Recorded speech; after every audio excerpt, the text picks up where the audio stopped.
எப்பவுமே நம்ம வாழ்க்கையில ஒரு பெரிய இலக்கு அடையணும்னா நாம என்ன செய்வோம்? இப்போ ஒரு ப்ரமோஷன் வேணும், இல்ல புதுசா ஒரு தொழில் ஆரம்பிக்கணும்னா? நிச்சயமா. நாம நிறைய பிளான் பண்ணுவோம். அதுக்காக ரொம்ப கஷ்டப்பட்டு இரவும் பகலுமா உழைப்போம். ஆமா, கரெக்ட். உழைச்சு தேடுனா தான் ஒரு விஷயத்த அடைய முடியும். நாம ஒரு இலக்க நோக்கி ஓடணும் அப்படிங்கிறது தான் நம்மளோட பொதுவான ஒரு மைண்ட் செட். உண்மைதான். நம்ம சமூகம் நமக்கு சொல்லிக் கொடுத்ததே அதுதான். ஆனா நீங்க அடைய துடிக்கிற அந்த பெரிய அமைதி, அந்த உச்சக்கட்ட ஞானம், அது நீங்க எங்க தேடுறீங்களோ அங்க இல்ல. மாறாக, இப்போ இந்த ஆடியோவை கேட்டுட்டு நீங்க அமைதியா உட்கார்ந்துட்டு இருக்கிற அதே இடத்துல தான் உங்களுக்குள்ளேயே இருக்கு அப்படின்னு யாராவது சொன்னா எப்படி இருக்கும்? அட, இது கேட்கவே ரொம்ப ஆச்சரியமா இருக்கு. நம்மளோட ஒட்டுமொத்த சிந்தனை முறையே புரட்டி போடுற ஒரு விஷயமா இது இருக்கும். கண்டிப்பா. ஏன்னா, ஏதாவது செஞ்சாதான் ஒரு விஷயத்தை அடைய முடியும் அப்படிங்கிற அடிப்படையில தான் நம்ம மூளை டிசைன் செய்யப்பட்டிருக்கு. இதை இங்கிலீஷ்ல டூயிங் டு கெட் அப்படின்னு சொல்லுவாங்க. இந்த மைண்ட் செட்டுக்கு இது ஒரு நேரடி சவால் தான். சரியா சொன்னீங்க. இன்னைக்கு நாம ஆழமா அலச போற விஷயம் பலரோட வாழ்க்கை பார்வையையே முற்றிலுமா மாத்தக்கூடிய ஒண்ணு. இப்போ இத கேட்டுட்டு இருக்கிற உங்களுக்கு நான் ஒரு விஷயத்த சொல்லிக்கிறேன். ம் இன்னைக்கு நாம கங்கஜி எழுதின யூ ஆர் தட் வால்யூம் 2 அப்படிங்கிற புத்தகத்துல இருக்கிற மிக முக்கியமான ஆன்மீக உரையாடல்களை தான் முழுமையா பார்க்க போறோம். இது ரொம்ப ஒரு அற்புதமான புத்தகம். ஆமா, ஸ்ரீ ரமண மகரிஷி மற்றும் பூஞ்சாஜி, அதாவது பாபாஜி அப்படின்னு அன்பா அழைக்கப்படுற அவங்களோட போதனைகளை மையமா வச்சு எழுதப்பட்ட புத்தகம் இது. நம்மள பற்றிய பல ஆழமான உண்மைகளை இது பேசுது. பாத்தீங்கன்னா, இந்த புத்தகம் வெறும் தத்துவங்களை மட்டும் பேசல, அதை நம்ம அன்றாட வாழ்க்கையோடு ரொம்ப அழகா தொடர்பு படுத்துது. அதனால தான் இன்னைக்கு ஞானம்னா என்ன, சரணடைதல் அப்படிங்கறதோட உண்மையான அர்த்தம் என்ன, நம்மளோட கோபம், ஆசை, இதோட ஆணிவேர் எங்க இருக்கு, எல்லாவற்றுக்கும் மேலாக நாம் உண்மையில் யார் அப்படிங்கிற கேள்விகளுக்கான விடைய தேடி ஒரு பயணம் போக போறோம். ரொம்ப சுவாரஸ்யமான ஒரு டாபிக் இது. சரி, இதுல இருக்க முதல் விஷயத்திலிருந்தே நம்ம ஆரம்பிப்போம். இப்போ நாம எல்லாரும் மகிழ்ச்சியையும் ஒரு விதமான முழுமையையும் தேடி வெளியே ஓடிக்கிட்டே இருக்கோம். ஆமா, சில தியான வகுப்புகளுக்கு போறாங்க, சில யூடியூப் வீடியோ பாக்குறாங்க, சிலர் வெளிநாடுகளுக்கு கூட போய் தேடுறாங்க. மக்கள் ஞானத்தை ஏதோ ஒரு காலேஜ் டிகிரி போலவோ இல்ல தியானம் செஞ்சு அடைய வேண்டிய ஒரு இலக்கு போலவோ நினைக்கிறாங்க. அது ஒரு பெரிய மாய. இது எப்படி இருக்குன்னா, நம்ம மூக்கு கண்ணாடிய கண்கள்லே போட்டுக்கிட்டு வீடு முச்சூடும் அதை தேடி அலைவதற்கு சமம் இல்லையா? நான் ஞானம் அடையணும் அப்படிங்கிற எண்ணமே இங்க ஒரு முரண்பாடா இருக்கே, அது ஏன்? இதுக்கு முக்கிய காரணம் நம்ம மனசோட இயல்பு தான். கங்கச்சி இதை ரொம்ப துல்லியமா விளக்குறாங்க. நம்ம மனம் அப்படிங்கிறது வெளிப்புற பிரச்சனைகளை தீர்க்கறதுக்கான ஒரு கருவி. அதாவது பசித்தா சாப்பாடு எங்க கிடைக்கும் அப்படின்னு தேடுறது. கரெக்ட். வழி மாறி போயிட்டா சரியான பாதைய மனம் தேடும். ஆனா அதே தர்க்கத்தை உள்ள திருப்பி, எனக்கு அமைதி வேணும், நான் ஞானம் அடையணும் அப்படின்னு தேடும்போது அங்க ஒரு போலித்தனமான இடைவெளி உருவாகிடுது. ஓ, போலித்தனமான இடைவெளியா? ஆமா, அதாவது இப்போ நான் மகிழ்ச்சியா இல்ல, எதிர்காலத்துல ஏதோ ஒன்னு செஞ்சாதான் நான் மகிழ்ச்சி அடைவேன் அப்படிங்கிற எண்ணம் பிறக்குது. இந்த எண்ணமே உங்க ஈகோவோட ஒரு பகுதி தான். பாத்தீங்கன்னா, ஈகோ உயிர் வாழ எதிர்காலம் அப்படிங்கிறது ரொம்ப அவசியம். ஒரு நிமிஷம் இருங்க. நீங்க சொல்றத கேட்டா எனக்கு ஒரு சந்தேகம் வருது. நான் மகிழ்ச்சியா இருக்க விரும்புறேன் அப்படிங்கிற எண்ணமே ஈகோனா, அப்ப நாம எதையுமே தேடக்கூடாதா? எந்த முயற்சியும் இல்லாம, எந்த ஆசையும் இல்லாம சும்மா இருக்கணும்னு சொல்றீங்களா? அப்படி இருந்தா வாழ்க்கையில எப்படி முன்னேறுவது? இது பலருக்கும் வர்ற ஒரு நியாயமான கேள்விதான். நம்ம அன்றாட வேலைகளை செய்ய வேண்டாமா? இலக்குகளை கைவிடுவது அப்படிங்கிறது ஒரு சோம்பேறித்தனமா மாறிடாதா? இல்லவே இல்ல. இங்க கங்கஜியும் சரி, ரமண மகரிஷியும் சரி, உங்க அன்றாட பொறுப்புகளை தட்டி கழிக்க சொல்லவே இல்ல. நீங்க வேலைக்கு போறது, குடும்பத்தை பாத்துக்கிறது எல்லாமே செயல்பாட்டு தேவைகள். இங்கிலீஷ்ல ஃபங்க்ஷனல் டூயிங் அப்படின்னு சொல்லலாம்.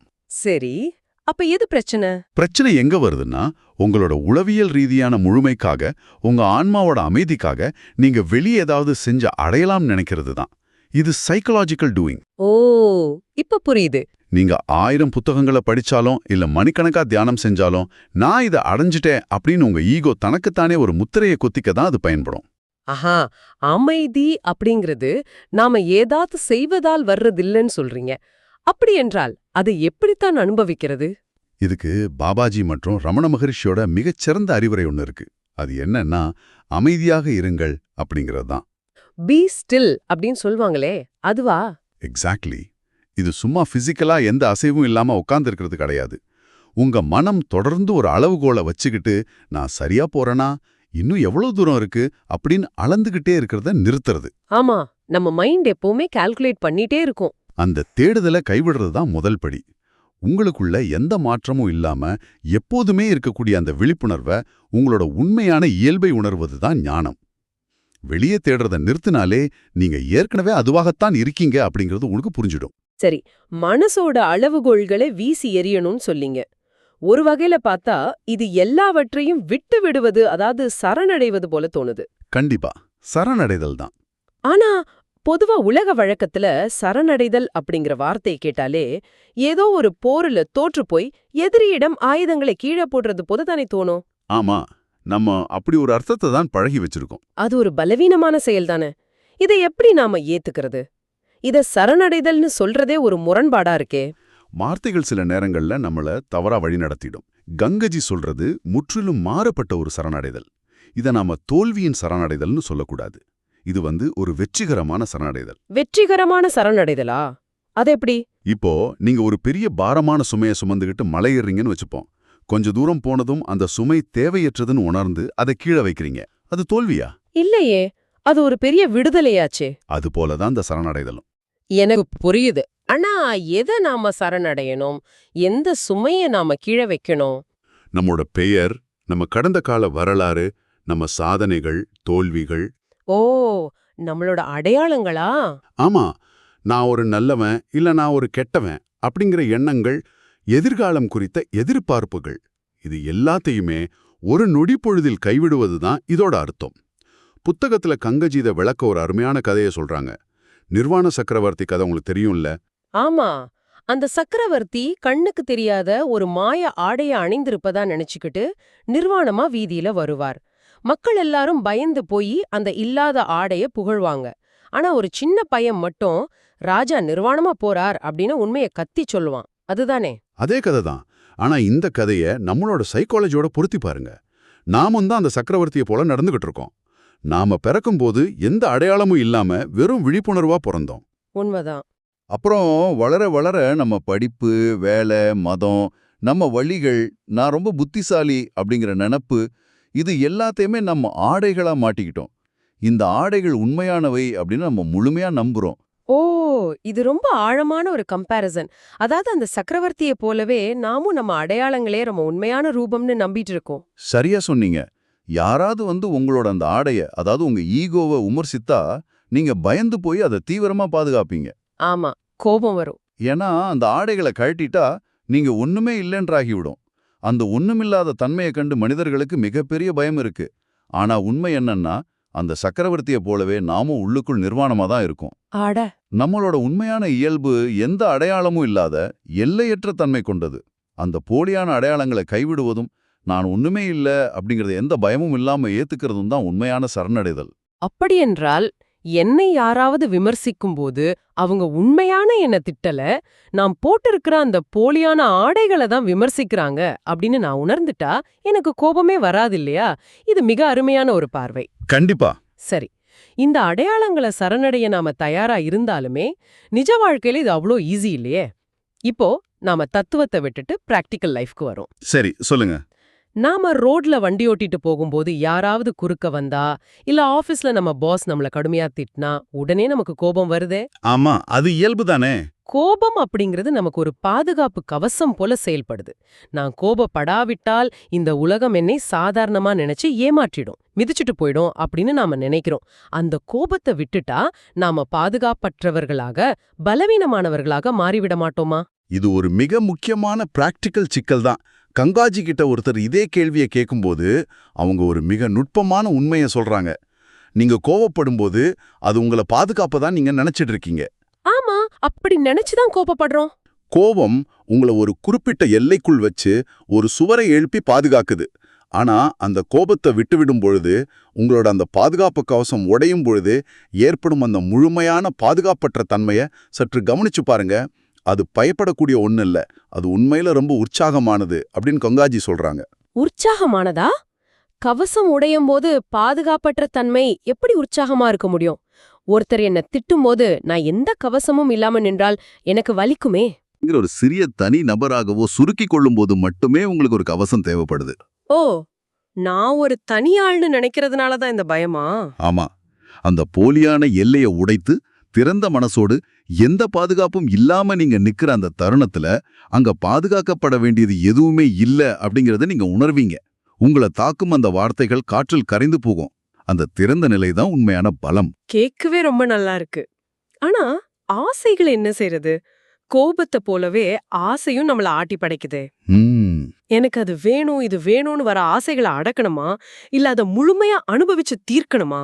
ஏன்னா ஆசையை அடக்கினா அது உள்ளேயே புழுங்கி வேறொரு மோசமான வழியில வெடிக்கும். அதே சமயம் ஆசையில முழுமையா மூழ்கிட்டா அது நம்மள அடிமையாக்கி அழிச்சிடும். அப்ப எப்படிதான் ஆசைகளை கையாள்வது? கஞ்சி இந்த 2 எக்ஸ்ட்ரீமையுமே நிராகரிக்கிறாங்க. ஆசைகளை அடக்குவதும் தப்பு, அதுல முழுமையா மூழ்கி விடுவதும் தப்பு. இந்த ரெண்டுமே ஆசையை ஒரு உண்மையான பொருளா நம்புவதால தான் நடக்குது. அப்ப என்னதான் பண்றது? இப்போ ஒருத்தருக்கு திடீர்னு செல்போனை பார்க்கணும் இல்ல ஒருத்தரை திட்டணும் அப்படின்னு ஆசை வருதுன்னு வச்சுப்போம். அந்த ஆசையை நோக்கி ஓடவும் வேண்டாம், அதுல இருந்து தப்பி ஓடவும் வேண்டாம். அந்த ஆசையிலும் இடத்துல அப்படியே எந்த சலனமும் இல்லாம அமர்ந்து அதை நேருக்கு நேர் சந்திக்கணும். நேருக்கு நேர் சந்திப்பதுன்னா என்ன? அது எப்படி செய்யறது? இதை ஒரு செயல்முறையாவே சொல்லலாம். உங்க உடலிலும் மனசிலும் அந்த ஆசை எப்படி ஒரு அலை போல எழுகிறது அப்படிங்கறத வெறும் சாட்சியா இருந்து கவனிங்க. ஜஸ்ட் வாட்ச் பண்ணணுமா? ஆமா, அந்த அலையோடு நீங்க நீந்தவும் வேண்டாம், அந்த அலையை தடுக்க அணை கட்டவும் வேண்டாம். நீங்க வெறும் கரையா மட்டும் இருங்க. அலைகள் வரும் போகும். இப்படி நீங்க கவனிக்கும் போது அந்த ஆசையோட வேர் எங்க இருக்கு அப்படிங்கறது உங்களுக்கு புரிய ஆரம்பிக்கும். அந்த வேர் எங்க இருக்கு? நம்ம ஒட்டுமொத்த துன்பங்களுக்கும் மூல காரணம் என்ன தெரியுமா? நாம இந்த பிரபஞ்சத்திலிருந்தும் மற்ற மனிதர்களிடமிருந்தும் தனித்திருக்கிறோம் அப்படிங்கிற ஒரு மாயையான உணர்வு தான். ஓ, செப்பரேஷன். நான் வேற அவங்க வேற அப்படிங்கிற எண்ணம். கரெக்ட். அந்த தனிமை உணர்வுலேருந்து தப்பிக்கத்தான் நாம ஆசைகளையும் கோபங்களையும் உருவாக்குறோம். அந்த வேற நாம கவனிச்சுட்டா துன்பம் அதோட பிடிய தளர்த்தி தானே விலகிடும். நீங்க சொல்றத கேக்கும்போது நம்ம கோபம், ஆசை, பாதுகாப்பின்மை என எல்லா பிரச்சனைகளுக்கும் மூல காரணம் நான் இந்த உலகத்திலிருந்து தனித்திருக்கிறேன் அப்படிங்கிற உணர்வுதான்னு தெளிவா புரியுது. கண்டிப்பா. சரி, இந்த துன்பத்தோட வேற அறுக்கணும்னா நாம் உண்மையில் யார் அப்படிங்கறத நேரடியாக உணர வேண்டும் அப்படிங்கிற இந்த உரையாடலோட உச்சக்கட்ட கேள்விக்கு இப்ப வருவோம். வாங்க. எல்லாத்தையுமே விட்டுட்டா நம்ம ஆசைகள், கோபம், அடையாளங்கள்னு என அனைத்தையும் சரணடைந்துட்டா கடைசியில மிஞ்சுவது என்ன? அது எந்த உணர்ச்சியுமே இல்லாத செத்துப்போன ஒரு இருட்டான வெறுமை மட்டும்தானா? விழிப்புணர்வு அப்படின்னு நீங்க சொல்றது எந்த ஒரு வடிவமும் இல்லாத ஒரு சூனியமா? இல்ல, நிச்சயமா இல்ல. இங்கதான் ஆன்மீக பாதையில் இருக்கிறவங்க கூட பல நேரங்கள்ல குழம்பி போறாங்க. அந்த வெறுமை அப்படிங்கிறது செத்துப்போன ஒரு வெற்றிடம் கிடையாது. அது உயிருள்ள அளப்பரிய தன்மையை கொண்ட ஒண்ணு. அப்படியா? இத ரொம்ப அழகா புரிஞ்சுக்க ஒரு சிம்பிளான உதாரணத்தை பார்ப்போம். நீங்க ஒரு தியேட்டருக்கு போய் படம் பார்க்கறீங்கன்னு வச்சுக்குவோம். சரி, நான் இப்போ தியேட்டர்ல இருக்கேன். அந்த ஸ்கிரீன்ல ஒரு பெரிய போர்க்காட்சி ஓடுது, நெருப்பு எரியுது, ஹீரோ இறந்து போறான். அத பார்த்து நீங்க அழுகுறீங்க, ரொம்ப எமோஷனல் ஆகுறீங்க. ஆனா அந்த படத்துல வர நெருப்பு அந்த ஸ்கிரீனை எரிக்குதா? படத்துல வர கண்ணீர் அந்த ஸ்கிரீனை நனைக்குதா? இல்லையே. படம் முடிஞ்ச உடனே ஸ்கிரீன் பழையபடி வெள்ளையாவே எந்த பாதிப்பும் இல்லாம தானே இருக்கும். அற்புதம். நம்ம வாழ்க்கையும் அதே போலதான். நம்ம பிசிக்கல் பாடி, இமோஷனல் பாடி, மென்டல் பாடி எல்லாமே அந்த ஸ்கிரீன்ல ஓடும் காட்சிகள் போலதான். ஆ, அவை வரும் போகும். ஒரு நாள் சந்தோஷம் ஓடும், மறுநாள் சோகம் ஓடும். ஆனா அந்த எல்லா காட்சிகளையும் தன்னுள் தாங்கி எந்த விதமான பாதிப்பும் இல்லாம அப்படியே இருக்கிற அந்த ஸ்கிரீன் தான் நீங்க. அந்த ஒளிதான் நீங்க. அந்த தூய்மையான விழிப்புணர்வு தான் நீங்க. ஓ, அப்படியென்றால் கோவப்படுகிறவனும் நான் இல்லை, மகிழ்ச்சி அடைகிறவனும் நான் இல்லை. இவையெல்லாம் ஓடுற அந்த ஸ்கிரீன் தான் நானா? ஆமா. ரமண மகரிஷியோட நான் யார் அப்படிங்கிற நேரடி விசாரணை இதைத்தான் செய்யுதான்.